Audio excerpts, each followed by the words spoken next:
Hi, everyone. I'm François Picard. Welcome to the France 24 debate. Last week in this very show, we talked about the George Floyd effect, how the outrage over discrimination and police brutality resonated around the world, particularly here in France, where 20,000 braved a coronavirus ban on demonstrations to rally for the cause of Adama Traoré, who in 2016 died in the custody of gendarmes. Well, now the French Interior Minister has weighed in.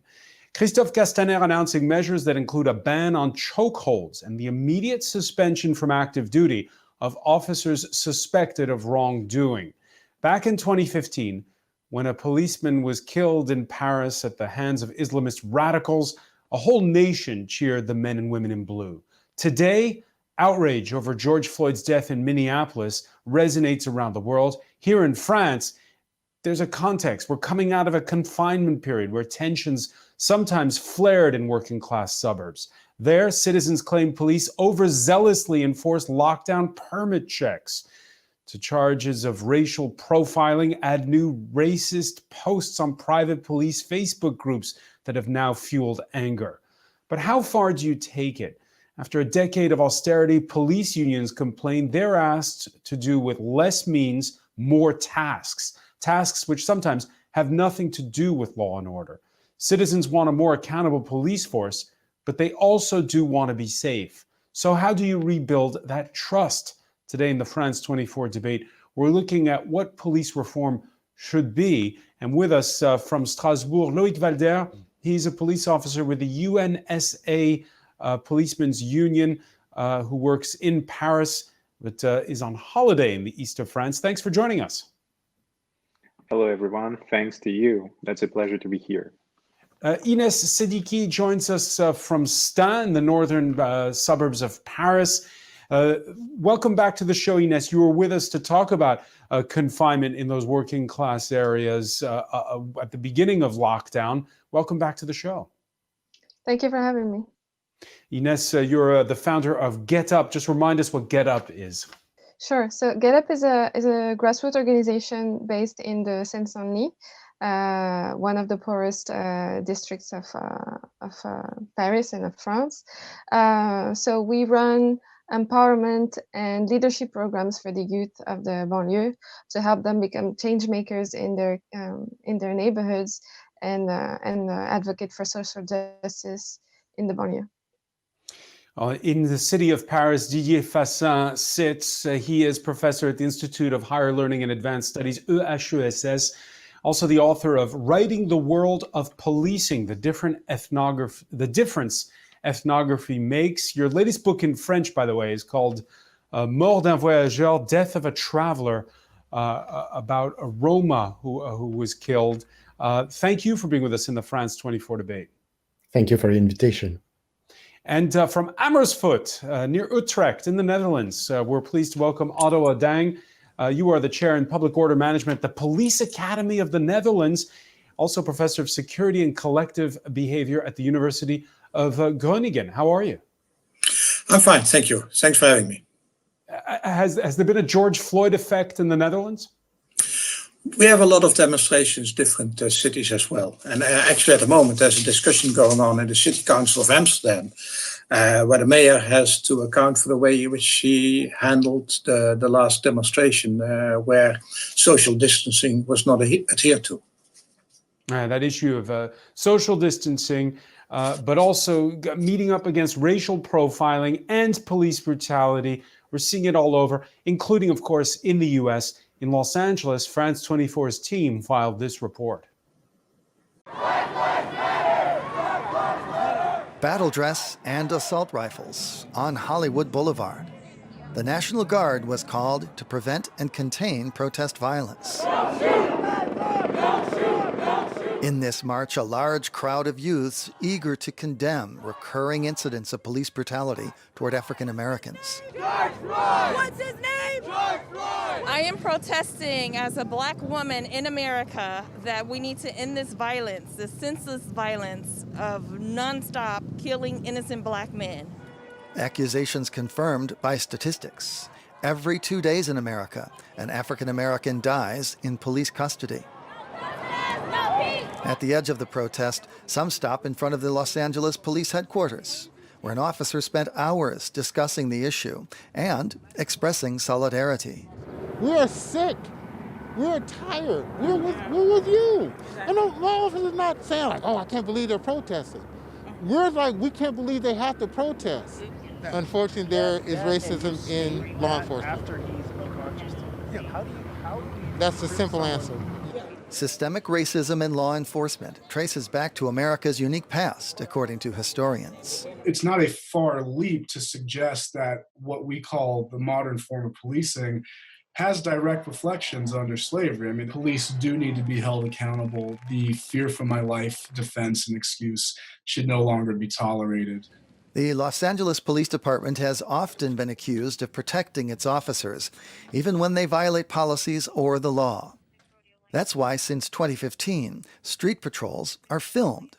9,000 LAPD officers are equipped with body cams. Hey gentlemen, could I interrupt you guys for a sec? Yeah. Cameras provide information about a suspect's guilt or innocence and about the officer's conduct. They're just saying that, you know, the vest, the bulletproof vest can save your life, but the camera, it can save your career potentially. There's still a long road ahead to instill public confidence. Officers have been accused of turning off their cameras during sensitive arrests. Racial discrimination could become a central topic in the 2020 presidential election campaign. So, Loic Valder, it's interesting because in that report we heard from two police officers, one black, one white. The black one was commenting on the fact that there is racism inside the police department, and the white one commenting on what's changed in policing or what is changing. Your reaction first to that issue of whether or not there should be body cams on police officers? Well, we should have body cams, and my union is asking for body cams for a long time right now, but there is no budget to buy body cams for the police women.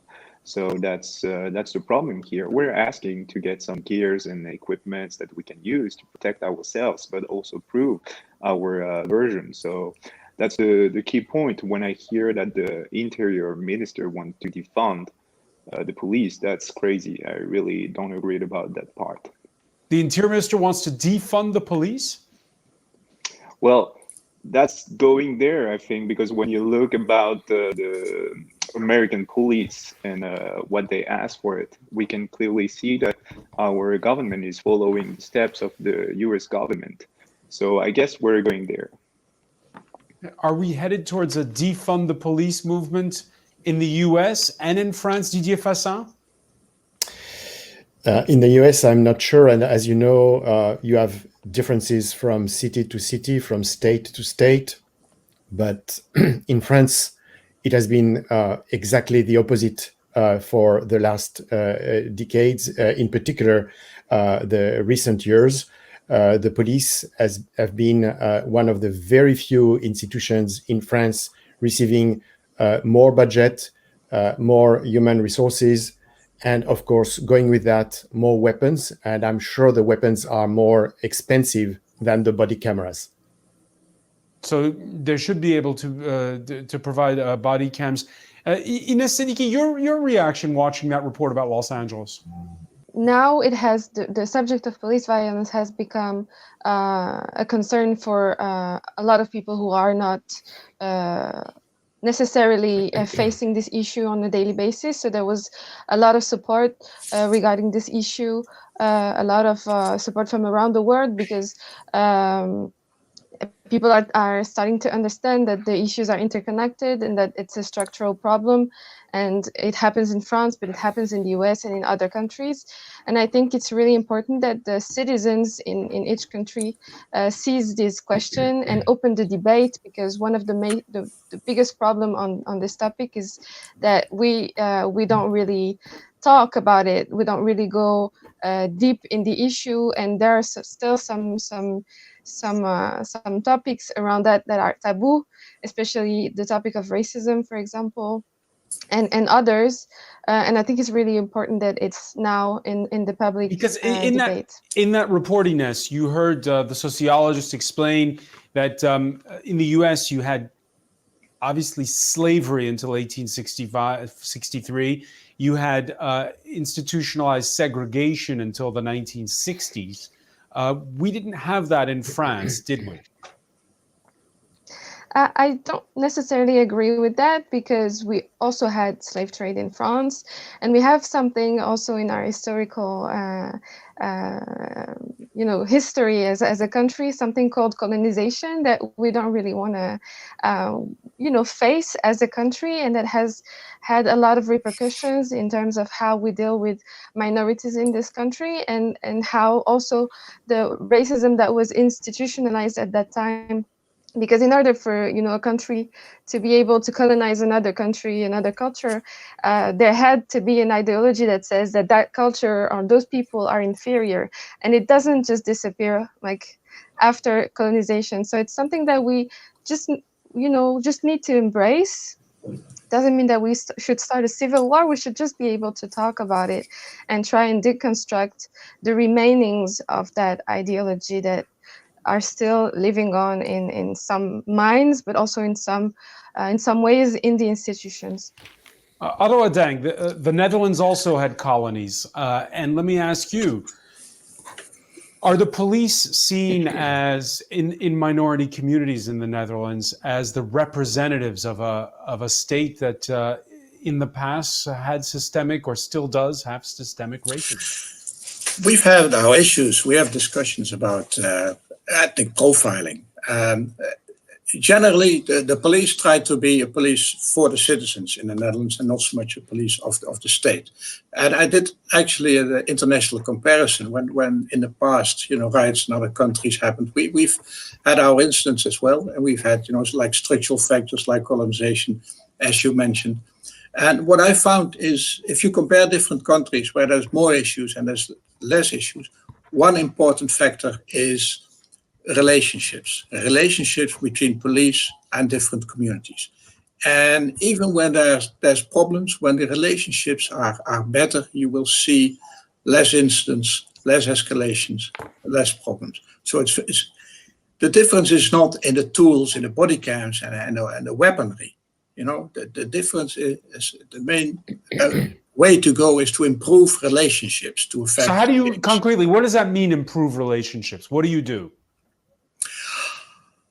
Of course, police cannot change the structural things in society. That has to happen, in other ways, at a discussion in society. But that is the daily interactions, how police interact with citizens on a daily basis. How they get to know to people, how to interact and communicate, and not just treat people in different communities as potential criminals, and treat them fairly. If they are being perceived to treat people in a fair way, then they will be seen as more legitimate, and that will improve the relationship and the trust. And so we see what areas, and it's an interesting question for every country, if things get out of hand, what areas do you see escalations? What area do you see no escalation, less escalations? And my premise would be, where the relationships are better, you will have less escalation. Where the relationships are already quite bad, you will see more of an escalation. Didier Fassin, is it mission impossible to have that good relationship that you just heard Otto describe in a working class area where there can be a lot of what is perceived by citizens as racial profiling? It is absolutely not mission impossible. It exists in some countries. In Germany, for example, police officers and experts on the police are extremely surprised when they see what's happening in France and how some people are treated by the police. But to make this mission not impossible, in the case of France, we have to go in a very different direction from the one that we've been going in recent years. That is giving more prerogatives to the police, more and more, at the expenses of the judiciary, at the expenses of the liberties of citizens. Second, we absolutely need governments and ministries of the interior in particular not being in permanent denial of what everyone can see on televisions, on social networks about violence, about racism of the But police. forgive me for playing devil's advocate here, but what is plain, perhaps in the neighborhood where Ines lives, is not at all seen if you live in an affluent neighborhood, is it? So the perception of police will be very different.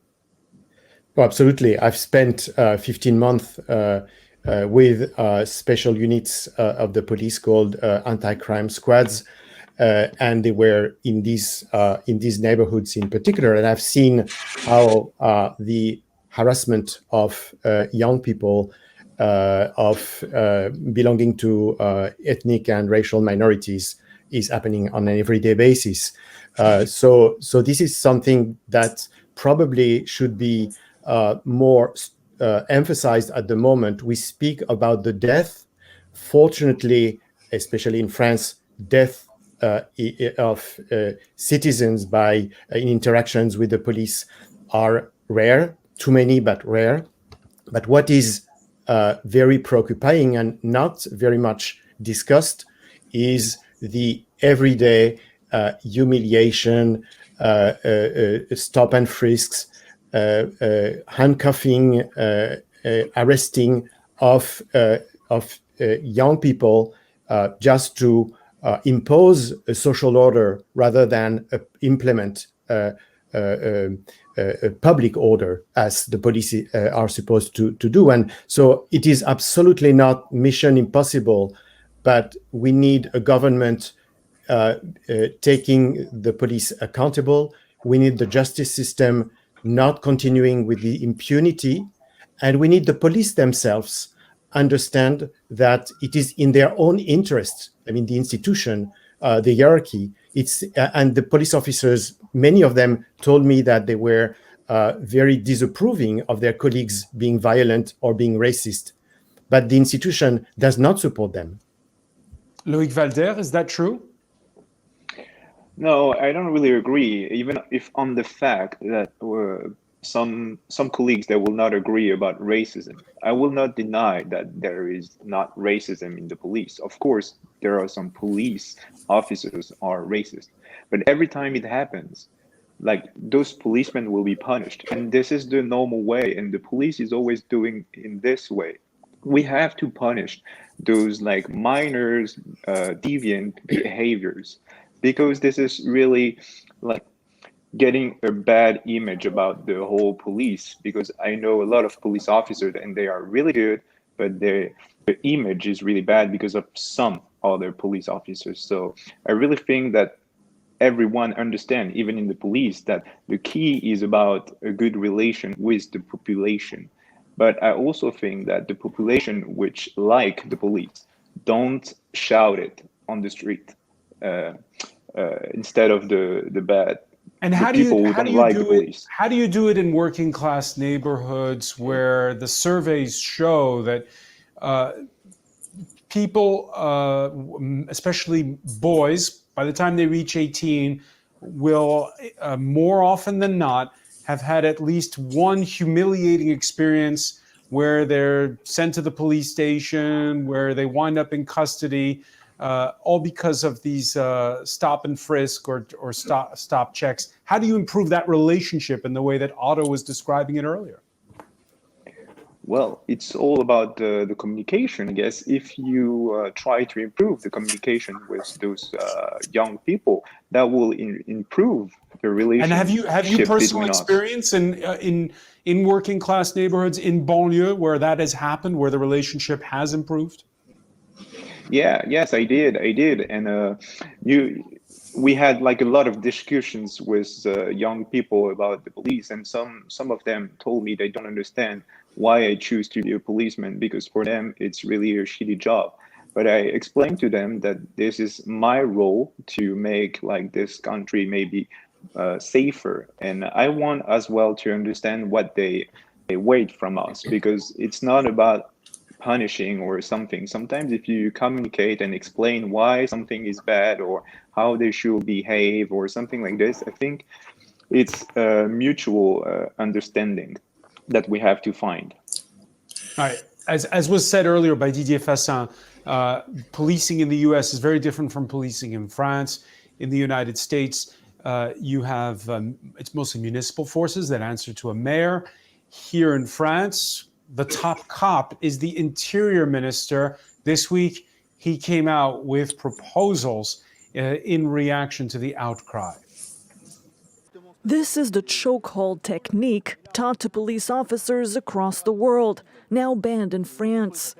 Its goal is to press a person's neck to restrict blood flow and arrest them quickly. But for decades, it has caused deaths and hundreds of injuries. The method of choking by the neck, known as strangulation, will be abandoned and will no longer be taught to police or gendarmes. While police unions regret the decision, La technique d'étranglement nous permettait notamment de neutraliser un individu qui était plus puissant, entre guillemets, que le fonctionnaire de police. activists and families of people who have been killed by police say banning chokeholds isn't enough. They say ground tackles, the technique that led to the deaths of several people in France, including 24-year-old Adama Traoré and delivery man Cédric Chouviat, should be banned too. Protests against police brutality and racism have spread to France after the killing of George Floyd in Minneapolis. More than 20,000 people protested on Saturday. Et donc à mon sens, oui, la police agit de manière raciste. Il y a des comportements racistes et c'est quelque chose d'institutionnalisé malheureusement. Mais en tout cas, il y a un problème de racisme dans la police française et qui n'est pas considéré au niveau supérieur, qui par les supérieurs hiérarchiques dans la police et par l'État. Police officers have revealed that thousands of their colleagues belong to two Facebook groups mocking victims with racist comments. Those groups are now being probed. I want to get back to the French context, but first, Otto Adang, the big announcement on Monday from the French Interior Minister was the end of chokeholds. What is your religion when it comes to that? Can policemen do their job effectively without them? I think they can. I think it's mainly a symbolic gesture, which may be important as a symbolic gesture. But I think that the main thing is to ensure that police officers are trained in de-escalation techniques and to de-escalate situations, and to realize that people they are dealing with are fellow citizens, are not their opponents. And so to change that interaction, that to get away from an us versus them situation. I think that will bring much more benefit. And in that sense, a chokehold is a detail, and sometimes a deadly detail that's important. But what do you replace it with? Because the French are talking about using tasers more. Well, first, de-escalation, a different type of interaction. That reduces the need. And then training in different techniques to physically arrest a person. But in some cases, like the one described in that report, where you have a suspect who is potentially violent and who's big, what do you do if you're a police officer? Yes, but there are less dangerous techniques available than putting pressure on someone's neck. Such as? Detail. But if you are with several officers, getting hold of the legs and the arms of a person, then with techniques to control that. There's different types of techniques to do that. Loïc Valder, your thoughts? Well, I think if we try to put someone on the ground, if you don't have this chokehold method, I'm really suspicious on how we will do that. Because honestly, if there is a big guy who doesn't want to be arrested, I don't understand what we will do right now after we are banned to use the chokehold. I mean, this is really hard. Tasers, but this is the same case. We will use tasers, and then if the guy had a heart problem and maybe die because of we use the taser, who will be responsible? And this is not something we knew before we used it. So, every time we try to put a new technique, a new method, it will be some problems coming with this method. And I really don't see a good end here for the police, because obviously, if a person doesn't want to be arrested, it's really hard for a policeman to arrest him. So I don't see any other method to arrest him than the chokehold. Or if there is, I'm really listening to it. But as the person mentioned before, it's details and we don't want to say it or say something. We just say there is. But we are waiting to listen to that. But you can see. Go ahead. Yes, thank you very much. There are a lot of things that have been said that I don't really agree with, and I think it's important to go back on them. Maybe to address that first point of ground tackle, the latest report regarding the Adama Traoré affair has established that this technique has clearly been the cause of Adama's death. So I think it came out this week. So it's really important to really give a strong focus on deploying new techniques, new ways of course, de-escalating, but apprehending people without risking to kill them. And the second thing I wanted to say is about the fact that when police officers don't act the right way, they are punished, they are condemned, which is not true. The very story of the Adama case is a struggle of 4 years to try and create transparency around the death of Adama Traoré. So the first explanation that was given by the police forces is that Adama Traoré was had a heart disease and that he died because of that, and several expertise and independent inquiries showed that it was not the case. So there is a structural protection of police officers. Some information are not released. Some police officers unfortunately lie and cover up lies as well for other police officers. And it has to be said, not to discriminate police officers against, but it has to be said because we need to find a solution for that.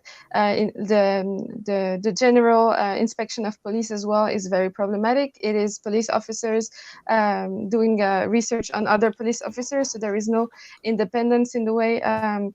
So on that point, Ines, the number of cases of people filing complaints against police has soared in the past 12 months. What's your reaction to that? Why is that happening?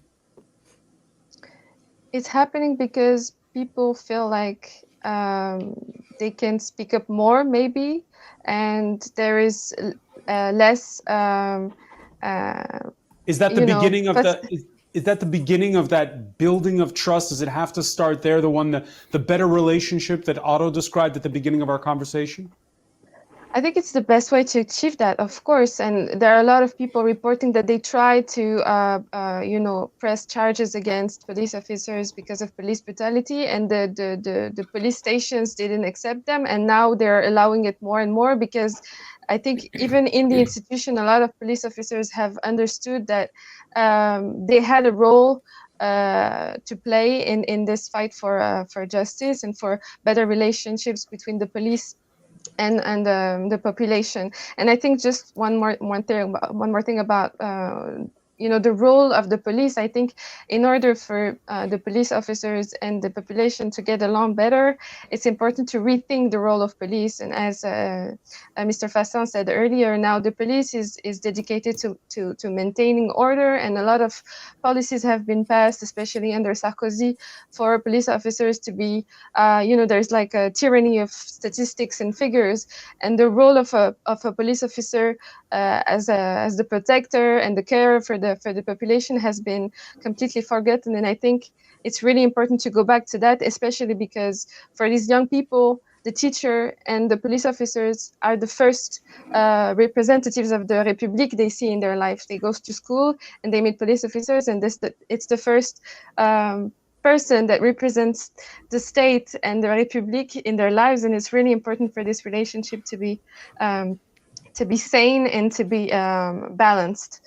So I think working on that is a really, really important point as well. Getting back to the point you made earlier, Loïc Valder, is that why you became a police officer? Well, I became a police officer to really make this world safer and really develop the relationship with the citizens. I'm doing this work to really help people. I'm not here to maybe like, I don't know, like being racist or saying some bad things about like people in some neighborhoods. I'm really here to help, and I'm listening to every suggestion to make the police a better work, if we can call it this way. So do you agree with Ines Seddiqui that the fact that there have been more complaints in the past year, that people are less afraid to speak up, that in the end will be a positive thing? Well, I think because if more people are willing to talk about it and file a complaint, then the IGPN can investigate about those policemen. And I honestly think that, yes, exactly. So I really think that those policemen have to be punished if they didn't act well. Because if they keep doing this, it's the whole national police who has a bad image. And for just some police officers, it's the whole institution who is like that you can't trust, in fact. All right, one person who did not like the announcements made this Monday by the Interior Minister is the leader of the far-right Renouveau National, formerly the National Front, Marine Le Pen, who was interviewed this Wednesday by French public radio station France Inter.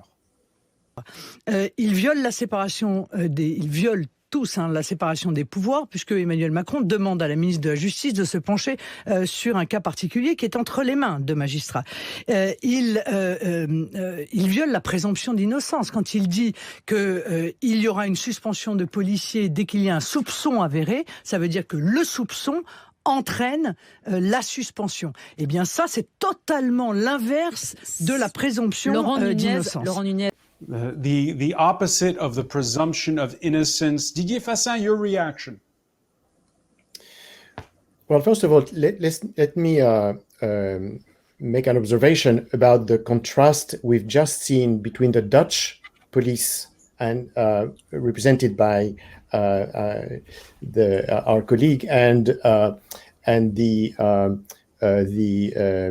French police. On the one hand, you have trying to de-escalate. On the other hand, you have wanting to have better and more weapons to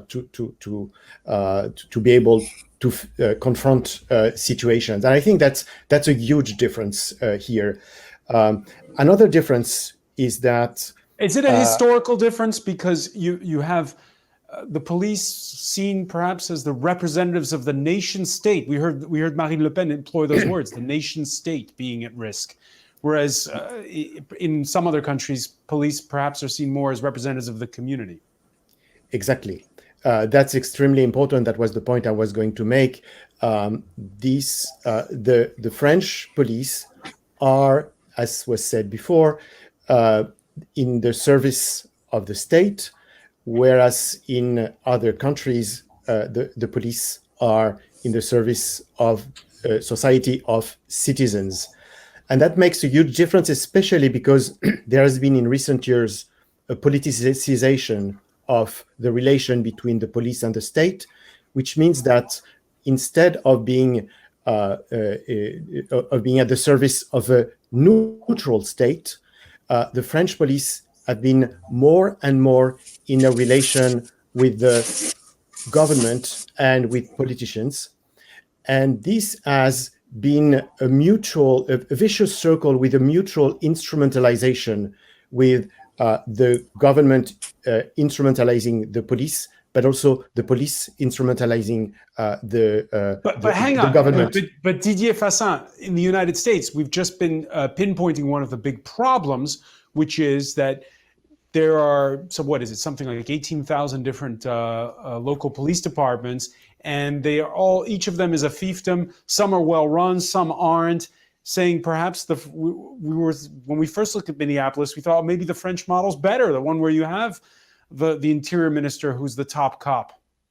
You're right. That was the idea of a Republican national police in France and other countries, which is that the police was to be neutral, not have specific relationship with the mayor or the governor, as you could see in the United States, which is by no way a good example.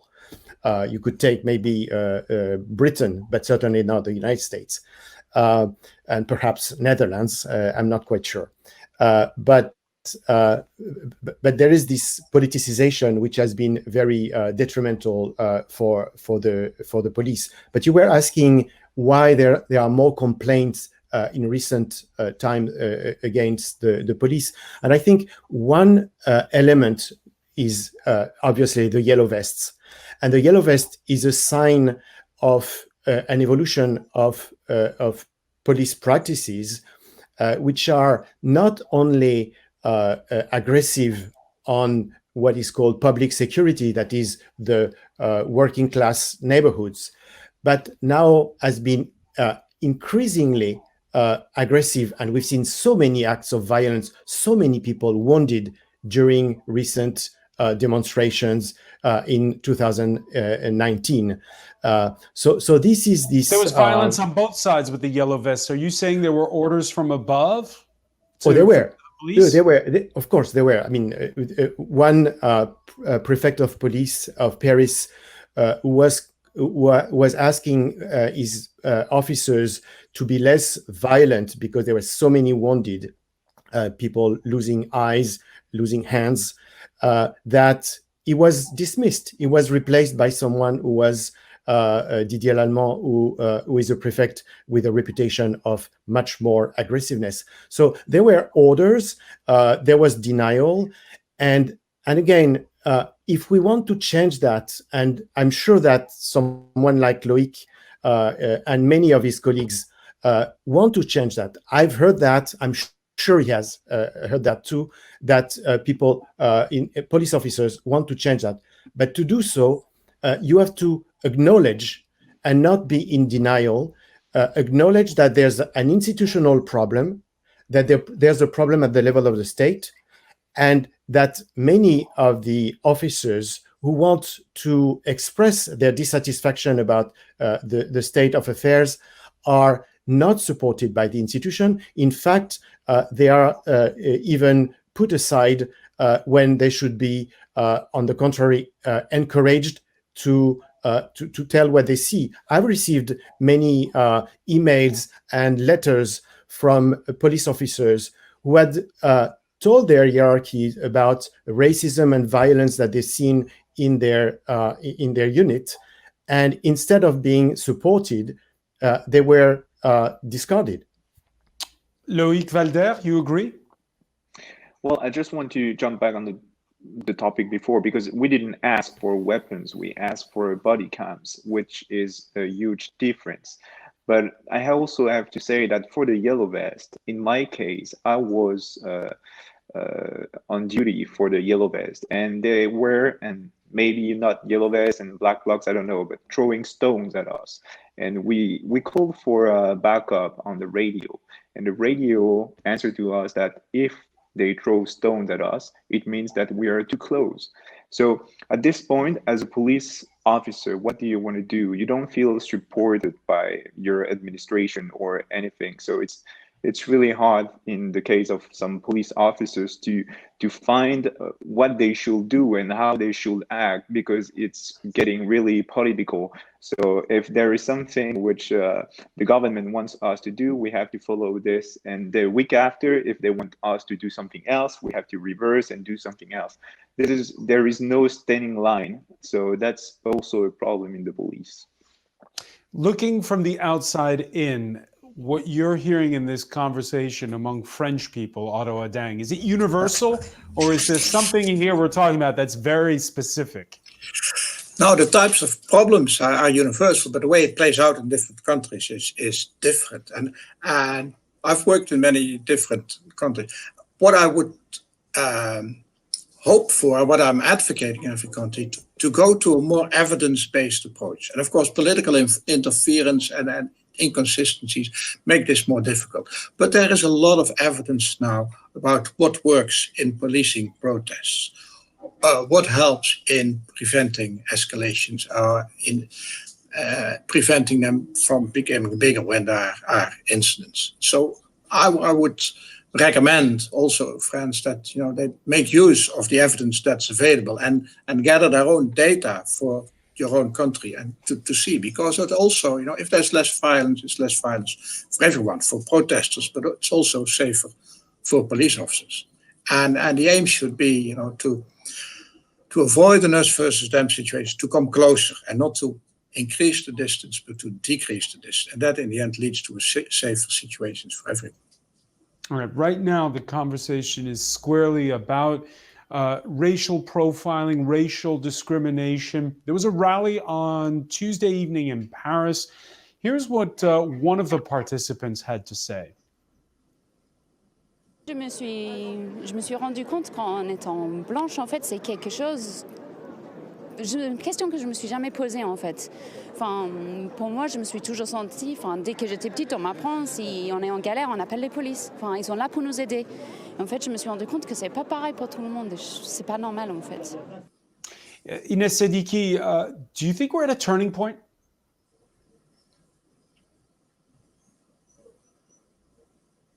I think there is an emergency to act because the social tensions are rising up. We saw what's going on in the US right now, what happened in 2005. I think it's a question of dignity as well. I think we are part of the same society and we should all feel safe in the society, and we should all not be scared when we are dealing with the police, and we should all find a way to work together to create a better environment. And just because from my perspective, I work with young people living in the suburbs, but it could also, it affects everyone more these days. But a youth, young people living in the suburbs that is considered Black or Arab is 20 times more likely to be stopped and searched by the police, which is already a discrimination.